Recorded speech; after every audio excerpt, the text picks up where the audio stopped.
पहला इतिहास ग्रंथ अध्याय 13। उबैद एदोम के घर में पवित्र मंजूषा। दाऊद ने सहस्त्रपतियों और शतपतियों सब नेताओं की सलाह ली। दाऊद ने इज़राइल के सारे समुदाय से कहा, यदि आप लोग ठीक समझें और प्रभु हमारे ईश्वर को यह बात स्वीकार हो तो हम अपने सारे अन्य बंधुओं को जो इज़राइल के देश भर में रह गए हैं और उनके साथ अपने नगरों और चारागृहों में रहने वाले याजकों तथा लेवियों को यह कहला भेजें कि वे हम में सम्मिलित हों। हम अपने ईश्वर की मंजूषा अपने पास ले आएं, क्योंकि हमने साउल के शासन काल में उसका ध्यान नहीं रखा। सारे समुदाय ने इसे स्वीकार किया। यह प्रस्ताव सब लोगों को अच्छा लगा। दाऊद ने मिस्र के शीहोर से लेकर हमात के मार्ग तक के सब इज़राइलियों को किरियत आरीम से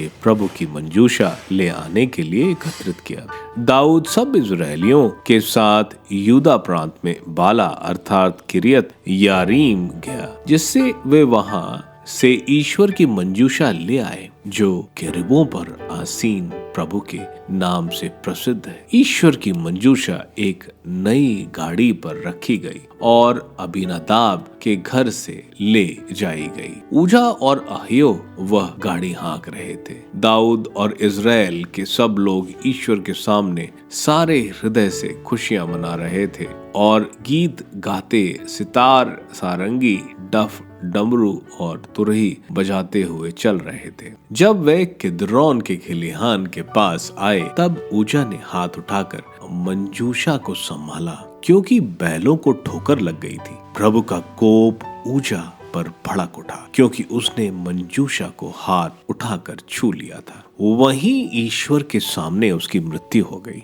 दाऊद बहुत घबरा गया, क्योंकि प्रभु का क्रोध उजा पर भड़क उठा। उस स्थान का नाम परेस उजा पड़ गया, जो आज तक प्रज्वलित है। उस दिन यह सोचकर दाऊद ईश्वर से डर गया कि मैं ईश्वर की मंजूषा अपने पास कैसे ले आ सकता हूँ। इसलिए दाऊद मंजूषा अपने यहाँ दाऊद नगर में नहीं लाया, बल्कि उसे गतवासी उबैद एदोम के यहाँ ले गया। ईश्वर की मंजूषा 3 महीने तक उबैद एदोम के यहाँ रही। प्रभु ने उबैद एदोम के घर और परिवार और उसके यहाँ के जो कुछ था उसे आशीर्वाद दिया।